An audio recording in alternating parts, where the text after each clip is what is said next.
Olá pessoal, meu nome é Guilherme, eu sou aluno de filosofia, estou no segundo semestre. Esse é o nosso PCC de filosofia da educação, de psicologia da educação, e eu convidei a minha tia Fernanda para fazer parte dessa entrevista, mais um bate-papo aqui, né?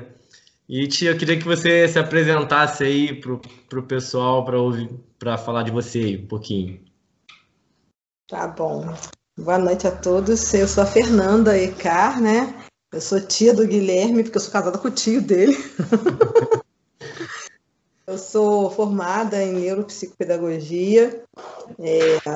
Gosto muito de trabalhar com crianças e adultos, né, com deficiências, é a minha especialidade, né, principalmente com autistas. E vamos lá, vamos conversar sobre. Quanto tempo, tia, que você está atuando na área da educação? Eu atuo tem 20 anos. 20 anos. Quase que eu tenho de vida. É, quase. Tia, eu queria que você falasse para a gente aí sobre os limites da aprendizagem, né? Quais são os limites da aprendizagem? Até onde a gente vai conseguir levar a educação para as crianças, né? E para os alunos. Então, Guilherme, na verdade, o processo de aprendizagem não tem limites, né? Você aprende enquanto está vivo, né? Enquanto a pessoa está respirando, ela tem condições de aprender. Mesmo as crianças que têm as deficiências, né? Dependendo da deficiência, aquela criança consegue alcançar um nível de aprendizagem.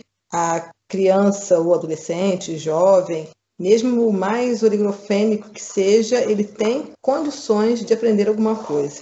Então, a gente entende que vale a pena você estar sempre insistindo, né, nesse processo, encontrando um método que vai alcançar aquela pessoa. Eu acredito que deve ser muito difícil, né? Mais difícil ainda, né? Com crianças com deficiências muito diferentes e às vezes de graus diferentes de deficiência, você conseguir mensurar ali o quanto que ela está aprendendo, o quanto que ela está reproduzindo algum padrão de comportamento, por exemplo, pô, com os animais, assim, com os animais, eles repetem o que a gente fala. Por exemplo, o cachorro, você faz alguma coisa, dá a ração ali, a comida, ele vai repetindo o padrão. Com uma criança com deficiência que não fala, que não tem, que não se expressa, eu acredito que deve ser muito difícil entender quando não é uma repetição de padrão e quando é um aprendizado, quanto que ela está desenvolvendo aquilo, né? É verdade. Mas assim, mesmo que seja ainda numa repetição, né? Algo sempre fica. Eu li alguma coisa que estava falando lá, né, do poema que a pessoa estava memorizando, né, escrevendo várias vezes, né, e daí ela conseguia falar, recitar aquele poema. Então, mesmo que ela não tenha aprendido na íntegra, alguma coisa ficou, mesmo sendo um processo de decoreba, né, e tal, mas sempre fica alguma coisa que a pessoa vai poder depois usar como base, né, para um outro processo, né, para dar início a uma nova aprendizagem. E dentre essas dificuldades, assim, eu costumo pensar muito sobre a questão social, né? E o local onde a criança ou o aluno está instalado. Eu acredito que não tenha tanta facilidade em você ensinar numa escola pública, na porta de uma favela, e numa escola particular, num centro econômico muito forte. Eu acredito que esse abismo social é uma dificuldade muito grande para o aprendizado, né? É verdade. Faz bastante diferença, Guilherme, porque existem crianças, eu trabalhei nos dois contextos, né? Tanto na escola privada quanto na escola pública. Então eu conheço bem dos dois lados, mas o contexto familiar influencia muito, né? Porque se é uma criança que não tem muito poder aquisitivo, mas ela tem um estímulo, né? O estímulo é tudo. Tem um estímulo dentro de casa de um pai que lê, um pai que dá exemplo, um pai que realiza as atividades dela com ela e estimula aquela criança de alguma forma, essa criança vai ter, né, condições de ir além. Em contrapartida, tem as crianças que têm poder aquisitivo e, de repente, se não tiver um estímulo, ela também vai ficar uma criança limitada. Vou te dar um exemplo. Eu recebi na escola privada uma criança que os pais achavam que aquela criança aprendia tudo sozinha, não precisava estimular. Deixava a criança no quarto e de vez em quando ia lá, levava comida. A criança começou a ficar muito atrasada com relação ao desenvolvimento, tanto físico quanto intelectual. Levada ao pediatra, a receita que o pediatra passou foi: leva a criança para a escola. E chegando na escola, a criança chegou, ela andava de 4. E são pai e mãe que são... O pai é funcionário de uma empresa, a mãe também tinha uma colocação, né, no mercado de trabalho. E essa criança ficou, né, sem receber estímulos básicos, né, primários. E a criança ficou limitada. Com os estímulos que a escola fez, a criança conseguiu recuperar bastante, mas demorou muito para começar a entrar no processo, como as crianças da idade dela. Então, a gente sabe que o estímulo é tudo, né? Independente da situação financeira. Claro que quando a pessoa não tem, né, nenhum recurso, nenhum dinheiro para estar investindo em leitura, né, fica mais difícil, mas é possível que essa criança, recebendo o estímulo adequado, alcance, né, grandes potenciais também. Eu acredito que esse tempo que a criança levou para ir para a escola vai afetar ela para o resto da vida, né? Não só no aprendizado, quanto no convívio social, que é um papel importantíssimo da escola. Exatamente, né? Esse contexto de estar interagindo com o outro, né? A criança, ela aprende vendo, né, o que o coleguinha está fazendo. Então, isso faz toda a diferença dentro do processo de aprendizagem. É importante que a criança receba todos os estímulos e passe por cada etapa do desenvolvimento, né? Naquele momento adequado, né? Receba o estímulo adequado para passar por cada fase. Entendi. Isso que eu ia perguntar agora, o papel do aluno, assim, enquanto receptor, o quanto isso faz a diferença no processo de aprendizagem, né? O aluno que quer, o aluno que recebeu esse estímulo familiar, isso faz muita diferença para facilitar a vida ou não, ou dificultar a vida do professor, né? Verdade. Existem crianças que chegam, né, na escola querendo muito aprender, né? E às vezes também encontra alguns professores que são acomodados, aqueles professores que não valorizam aquela história de vida que a criança traz, né? Quer segurar, não quer avançar, né? Quer que a criança se enquadre dentro de um formato, né? De repente tradicional, cada coisa no seu tempo, e vai limitando a criança. Isso atrapalha também, porque a criança acaba se acomodando em alguns casos, né?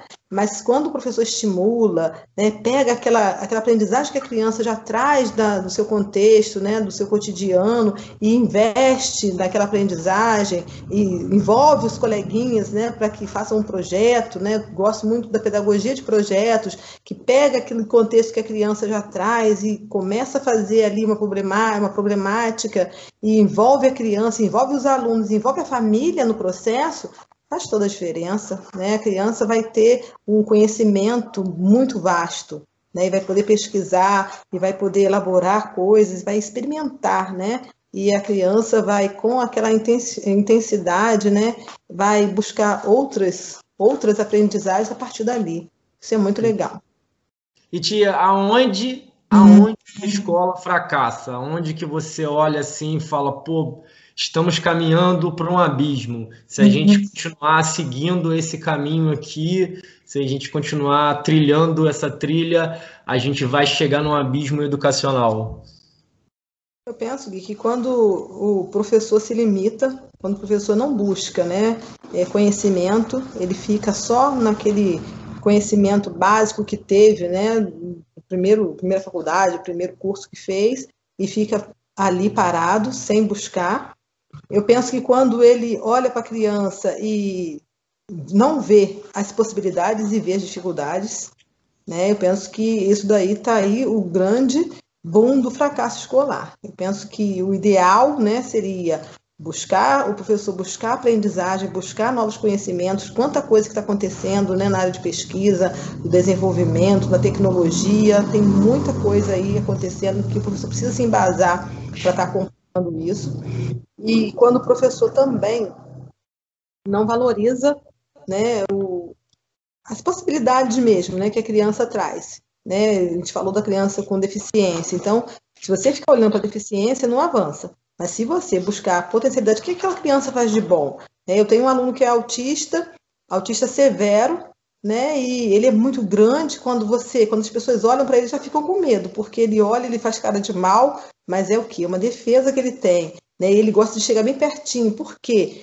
Não, as pessoas pensam que é para intimidar, mas não é. É porque ele gosta de sentir o cheiro da pessoa. Então ele tem que chegar muito pertinho. Então, como que a gente ia fazer para alcançar esse aluno? O que que ele tem de bom? O que que ele faz de bom? Né? Se ele tem a deficiência, ele é grande demais, ele assusta as pessoas, mas ele toca a gaita.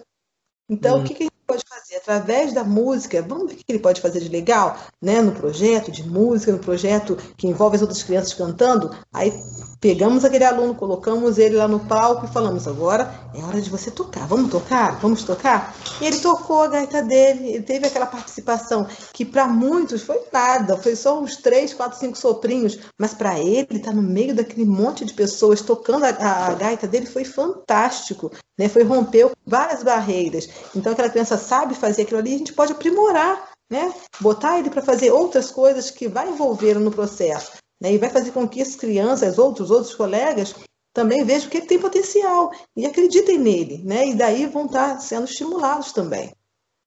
Ah, incrível, incrível. Eu tenho certeza que é uma batalha todo dia. Acho que trabalhar com educação, entrar numa sala de aula, eu tenho certeza que é uma batalha diária, onde você tem pouco investimento, muita vontade e pouca estrutura para dar o seu máximo todo dia ali, né? Infelizmente, a gente não tem o reconhecimento nesse país que o professor merece. Infelizmente, a gente não tem a estrutura governamental que mostre o valor do professor todo dia, que entenda a guerra que entra numa sala de aula, por vezes, sem uma climatização, sem uma carteira para estudar, sem um giz para escrever no quadro.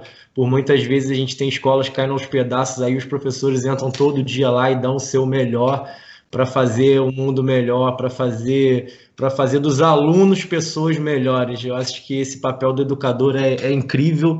Eu acho que vocês estão de parabéns por ser resistência, né, em meio a governos que vêm massacrando a força do educador, massacrando a liberdade do educador de mostrar a realidade, que por vezes não quer aparecer, né? E às vezes o professor é limitado, é podado e está todo dia ali renovando as forças na sala de aulas. E vocês estão de parabéns, isso é incrível. É verdade, Gui. Eu não quis aqui colocar, né, a questão das nossas dificuldades enquanto profissionais, né? Na escola pública a gente tem realmente poucos recursos, mas o professor, a gente costuma falar, professor, ele é um reciclador, porque ele usa as sucatas, ele usa outros recursos e vai fazer a aprendizagem acontecer. Na escola privada, eu já trabalhei na escola privada que tinha todos os recursos, né? Na minha sala tinha lousa digital, na minha sala eu podia ter o acesso do Lego, eu tinha robótica, eu tinha muitos recursos. Então, mesmo de um lado tendo muito e outro lado não tendo nada, a gente consegue fazer com que a aprendizagem aconteça, né? A partir do momento que o aluno quer, você percebe que aquele aluno ele quer aprender, né, ele traz alguma contribuição, né, da sua vivência, isso tudo a gente transforma em educação, transforma em aprendizagem, vai aprender com o outro, vai aprender com pouco recurso, né, eu não quis colocar, né, nesse aspecto, mas é importante a gente ressaltar que é possível, né, fazer com que as crianças aprendam. Com poucos recursos ou com muitos recursos, né, é possível acontecer. Claro que se você tiver muito mais, né, você vai poder ir muito mais além. Mas você não fica engessado pela dificuldade. Ah, tá show. Obrigado, te agradeço. É difícil de falar com a professora Fernanda, sendo a minha tia Fernanda, mas muito obrigado. Obrigado por ter compartilhado sua experiência aí com a gente. Obrigado por fazer esse papel tão bonito todo dia. Eu que agradeço a oportunidade, tá? Sempre aí que precisar, estamos às ordens. Valeu, tia. Tchau. Beijo. Com Deus.